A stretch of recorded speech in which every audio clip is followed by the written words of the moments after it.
Државната изборна комисија издаде задолжителни препораки за здравствена заштита за време на гласањето на локалните избори. Според препораките, лицето кое гласа задолжително треба да носи заштитна маска, шал или марама, односно прекривка преку носот и устата. Заради почитување на заштитните превентивни мерки и препораки и запазување на минимум потребно растојание меѓу лицата пред влезот во внатрешноста и пред излезот на гласачкото место, треба да се чека во ред на растојание од 1,5 до 2 метри. Гласачот при самото влегување во внатрешниот простор треба да ги дезинфицира рацете, а по приложување на документот за лична идентификација, накратко да ја отстрани личната заштита од лицето заради негова идентификација. При тоа треба да го запазува минимум потребното растојание од членовите на избирачкиот одбор, а најсоодветното може да се запази со соодветни ознаки со кои се обележува правецот на движење. Препорачливо е во гласачкото место да бидат поставени овие ознаки со кои ќе се означи правецот на движење и да се запази минимум потребното растојание. Избирачкиот одбор не смее да дозволи истовремено присуство на повеќе гласачи од бројот на паравани за гласање. При напуштање на гласачкото место, гласачот треба да врши задолжителна дезинфекција на рацете. Членовите на избирачките одбори и сите лица кои им е дозволено да бидат присутни на гласачкото место за време на гласањето и кои го следат гласањето, задолжително треба да ги почитуваат општите заштитни превентивни мерки и препораки. При тоа, од моментот на влегување на гласачкото место, додека трае гласањето и по завршување на истото, при извршувањето на својата работа и активности, овие лица треба да носат заштитни маски. Членовите на избирачките одбори треба да ја минуваат заштитната маска на секои 4 часа, а при тоа да одржуваат и физичка дистанца од 1,5 до 2 метри во текот на целиот изборен процес.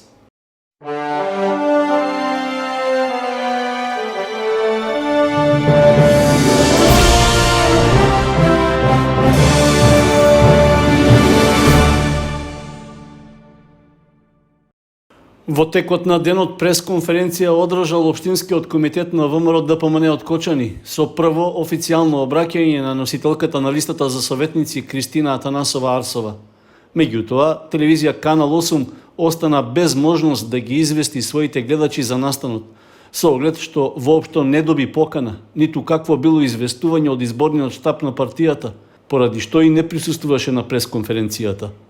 Чудно и симптоматично станува што Општинскиот комитет на ВМРО ДПМН од Кочани веќе по трет пат во предизборната кампања не доставува никакво официјално известување до нашиот медиум за своите активности, откако и претходно не беше добиена покана за пресконференција на градоначалничкиот кандидат Љупчо Папазов, а немаше ниту најава за промена на термин на одржување на друга пресконференција. Не би сакале ваквото однесување да го сфатиме како тенденциозно и дискриминирачко, особено не од партија која во кампањата за овие локални избори нагласува дека ќе води политика еднаква за сите. Сепак, очигледно е дека начинот на комуникација на партискиот изборен штаб не функционира како што треба, а за што телевизија Канал 8 нема никакво влијание и не сноси одговорност.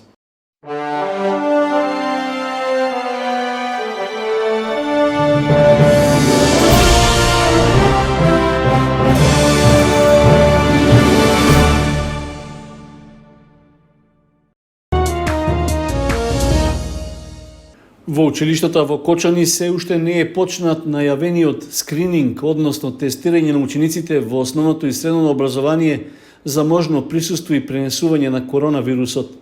Од Министерството за здравство пред околу една недела беше најавено дека испитувањето кај младата популација ќе се прави по случаен избор, а за што претходно согласност ќе треба да дадат родителите на учениците.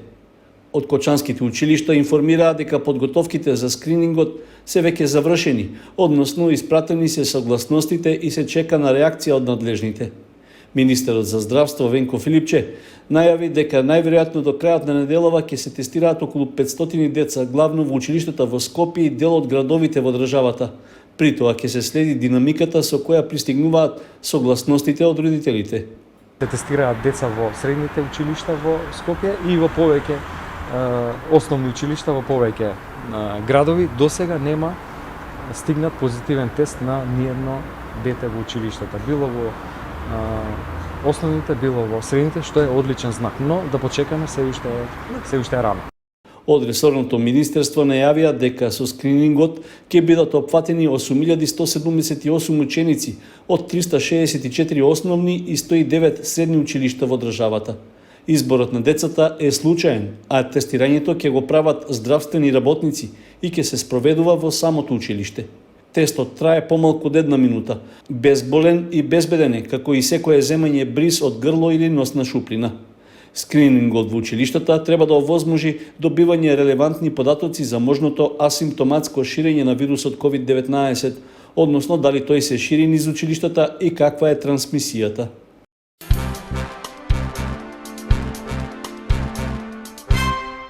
Општинскиот Црвен крст на Кочани спроведе есенска акција за бесплатен здравствен преглед на граѓаните. Активноста е дел од превентивната здравствена заштита на населението. На пункт кај градскиот плоштад, лекар и медицински персонал го мереа крвниот притисок и нивото на шеќер во крвта. Истовремено даваа и совети за нивна правилна регулација. Станува збор за основен медицински преглед, што треба редовно да се прави, особено кај повозрастните и хронично болните.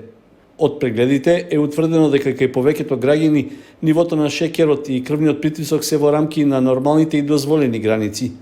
Кај неколкумина пак кои имаат проблем со дијабетесот, регистриран е нешто повисок шеќер во крвта, за што се дадени соодветни упатства како да го регулираат.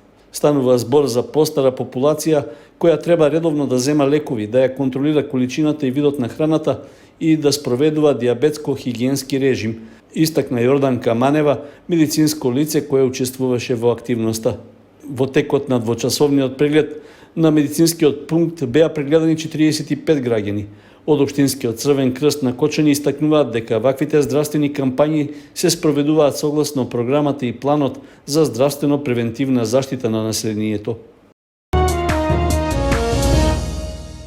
Во кругот на компанијата Атом Стил, лоцирана во дел од просториите на поранешната работна организација Атом од Кочани, беше промовирано монографското дело Тодосија Паунов од Речани до Македонскиот парламент од авторите Славица Цветкова и Јане Атанасов.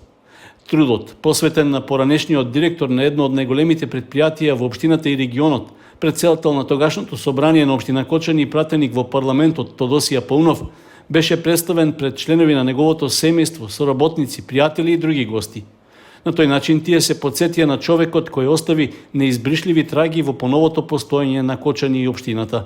Поводот да се направи книгата е ликот и делото на човекот кој што остави трајни траги во кочанското живење и кој си обезбеди со делата си обезбеди место во вечноста. Тодосија Паунов на сите места кај што работел и како стопанственик и како градоначалник придонесе и како пратеник во Македонскиот парламент придонесе многу за развојот на нашиот град. Идејата за изработката на монографијата е на колегата Јане Атанасов.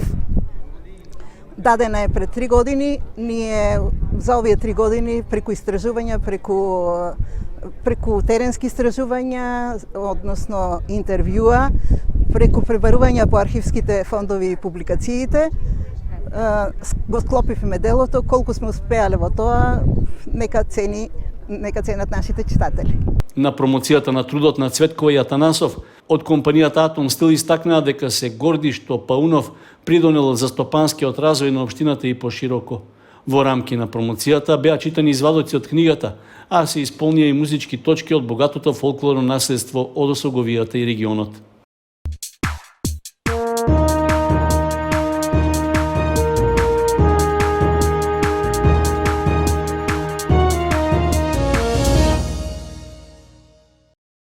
Тенискиот турнир Кочани Опен во сениорска конкуренција ќе се одржи предстојниот викенд.